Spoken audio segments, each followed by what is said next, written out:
Olá, tudo bom? Espero que estejam todos bem. Lembrando que nós estamos vivendo um período bastante atípico, certo? É um período de pandemia, mas tenho certeza que iremos passar e uma hora iremos jogar essas máscaras fora, para o alto e agradecer a Deus pela vida, ok?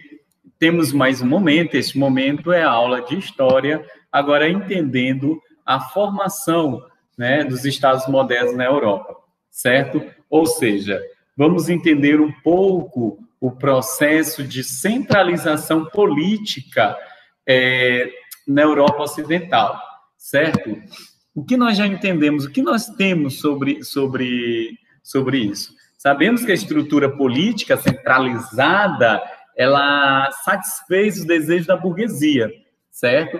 Essa satisfação, ela estava ligada diretamente essa centralização, ela estava ligada diretamente aos burgueses e também aos nobres.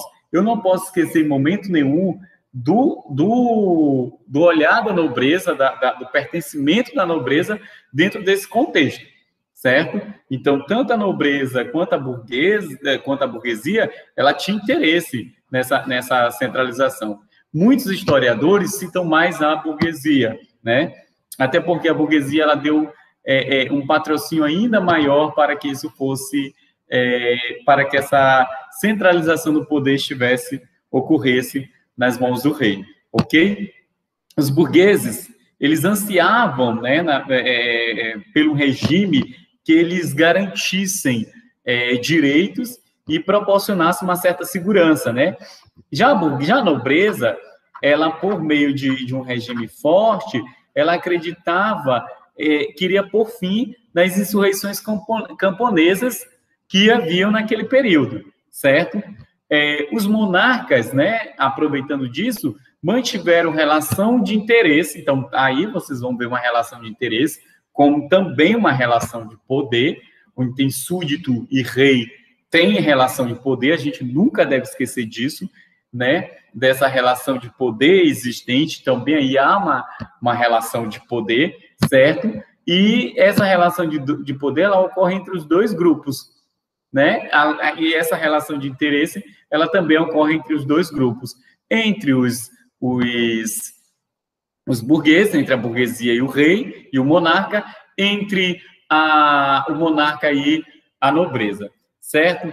A burguesia, que era naquele período economicamente poderosa, né, e fornecia significativos recursos, vamos lembrar que até emprestavam recursos ao rei, né, principalmente com o pagamento de impostos, certo? Ao Estado.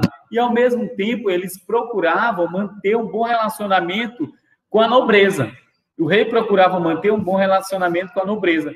Até na questão de manter uma estabilidade do Estado e de si próprio como um ser divino, né? Então, a nobreza fazia parte do equilíbrio social, certo?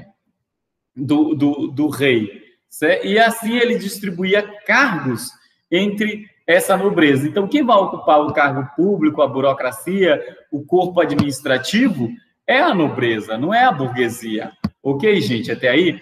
Dessa forma, gente, havia assim, um certo equilíbrio, fortalecimento da autoridade do monarca, unificando os territórios e centralizando o poder em suas mãos.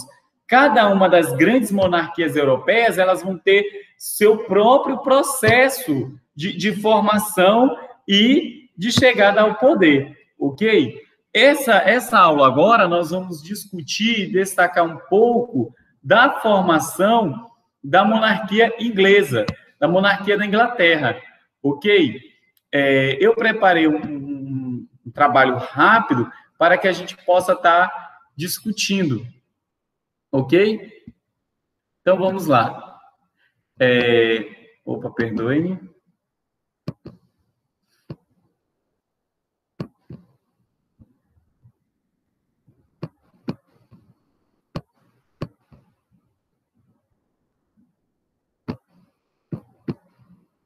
Vamos lá, gente, aqui. Então, a nossa aula de hoje, né, a formação e o funcionamento das monarquias europeias, a lógica da centralização política e os conflitos na Europa, né, desse período. Ok, gente? Nós precisamos entender esse período, certo?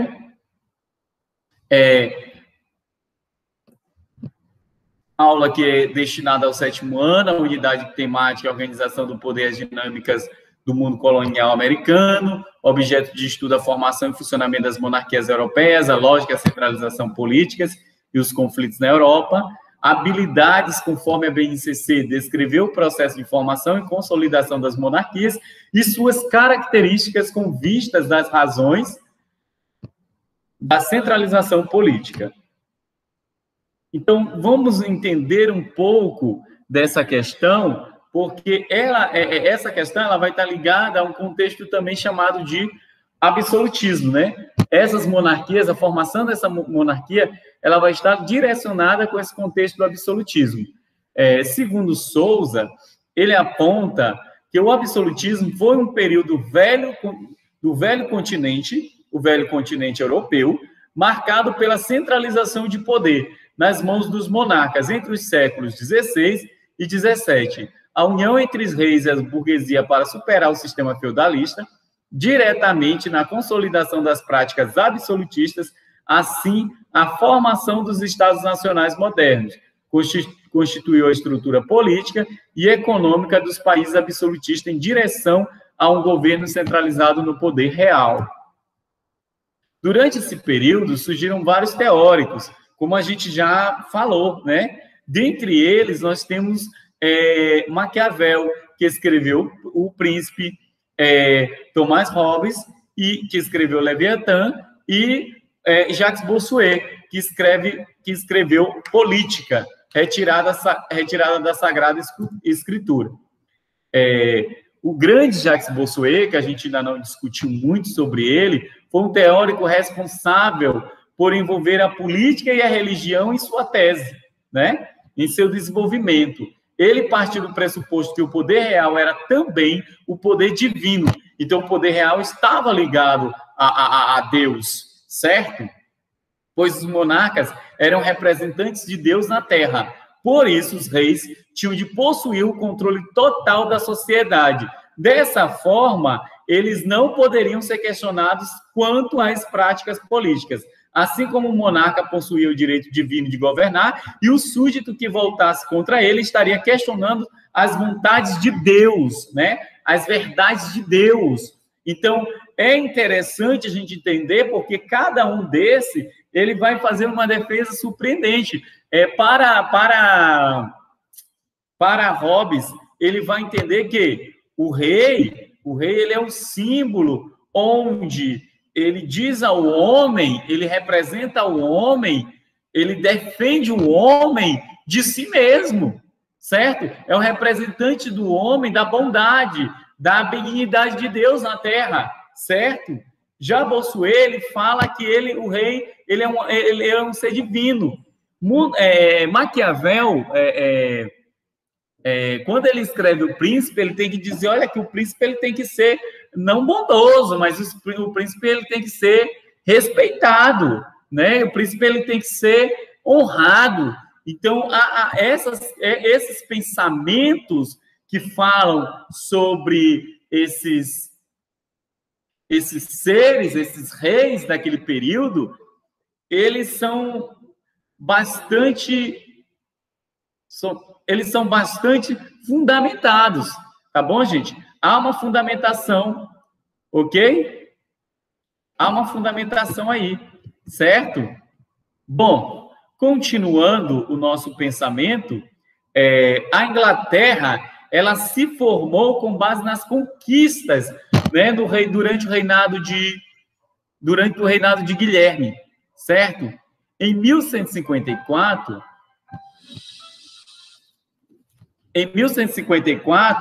o nobre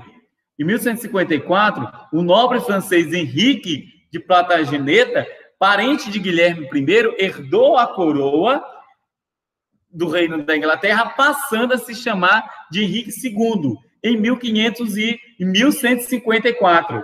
Nesse período, ocorre, de fato, a centralização do poder na Inglaterra, em 1154, gente, 1154, 1189, certo? A centralização de poder na mão de Henrique, a centralização do poder real na mão de Henrique, fortaleceu o reinado já de seu bisneto, né? Que era Guilherme, que se tornou Henrique II, que foi importante rei da Inglaterra. É bom a gente destacar isso. Ele foi um importante rei da Inglaterra e buscou evitar a autonomia dos senhores feudais dentro da Inglaterra, certo? Aí nós vamos ver que mais tarde vai surgir, né, a Carta Magna, certo? Os sucessores de Henrique não conseguiram manter essa centralização de poder, como a gente vai discutir, né? Henrique foi sucedido por seu filho, Ricardo Coração de Leão. Dos 10 anos de seu governo, Ricardo se ausentou-se da Inglaterra por 9 anos, liderando a Terceira Cruzada e lutando no continente europeu para manter seus domínios nas Ilhas Britânicas. Essa longa ausência causou o enfraquecimento da sua autoridade e o fortalecimento, novamente, dos senhores feudais. Aí vem o reinado do João Sem Terra, certo? Que era irmão de Henrique. Henrique não deixa herdeiros e João Sem Terra, ele acaba reinando no lugar do Henrique, certo? O reinado de Ricardo, perdoe-me, gente. O reinado de Ricardo Coração de Leão, ele é um reinado bastante famoso, se tornou um dos reinados mais famosos da Inglaterra por suas cruzadas, certo? João Sem Terra, e quando ele assume o trono, ele aumenta excessivamente os impostos, né? Ele causa um transtorno significativo na população. Quando há um aumento de imposto, gente, como acontece agora, aumento do imposto da gasolina, nós vamos ter problemas, nós vamos ter situações que vão causar danos à sociedade, certo? Então, olha o que acontece. A população ela vai estar muito a favor do senhor feudal com isso.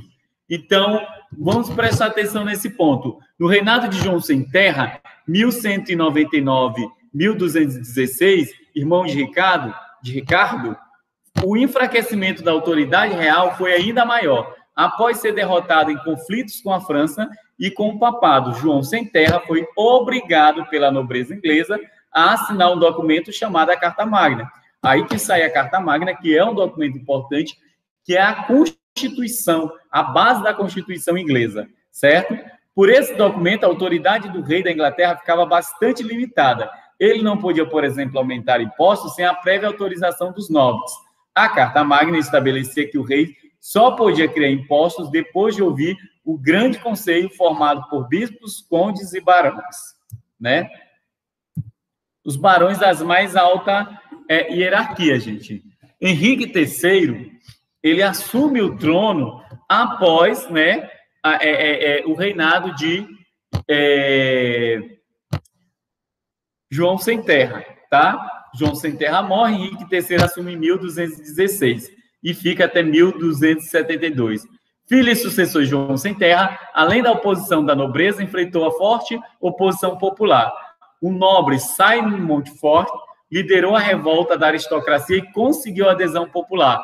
Convocou o grande parlamento, do qual participavam, além da nobreza e do clero, e representantes da burguesia, e fez com que a Inglaterra ela começasse a se manifestar contra a autoridade, né, do rei. Então o rei ali ele tinha um certo controle dentro da Inglaterra, diferente do que estava acontecendo nos outros reinos. No reinado de Eduardo I, oficializou-se a existência do parlamento durante os reinados. Oficializou-se a existência do parlamento. Já durante o reinado de Eduardo II e de Eduardo III, o poder do parlamento continuou a se fortalecer. Em 1350, o parlamento foi dividido em duas câmaras, que é a Câmara dos Lordes, formada pelo clero e pelos nobres, e a Câmara dos Comuns, formada pelos cavaleiros e pelos burgueses. Hoje, a Câmara dos Comuns é que tem a maior força dentro da Inglaterra, certo? Como podemos ver, na Inglaterra o rei sempre teve seu poder restringido pela Carta Magna e pelo parlamento. Mas isso não significou em momento algum uma ameaça à unidade territorial ou enfraquecimento do poder central, até porque o exército ele é submetido ao rei. Muito pelo contrário, né? O rei, ele, conforme os limites do imposto pelo parlamento, a Inglaterra se tornava um dos países mais poderosos que existiam por parte dessa legislação. O controle sobre o rei causou um desenvolvimento ainda maior. Até hoje, né, nós sabemos que a Inglaterra ela é parlamentarista, certo? É bom a gente entender isso. E vamos só lembrando, né, que essa adesão, essa formação do parlamentarismo, ele se dá no reinado de Eduardo, tá bom? E vai se organizando, se transformando, se adequando até os dias de hoje, até os dias que conhecemos hoje, né, o Parlamento Britânico, ok? A Câmara dos Comuns e a Câmara dos Lordes, elas vão se organizar a partir do governo de Eduardo, certo, gente? Bom, as nossas referências bibliográficas são Santos Fabrício Barroso, né? A Monarquia Inglesa do Só História, e Souza Daniele, que é autora do livro da editora, deixa eu ver a editora aqui, da editora da Conquista. Um forte abraço a todos, fiquem com Deus, Deus os abençoe.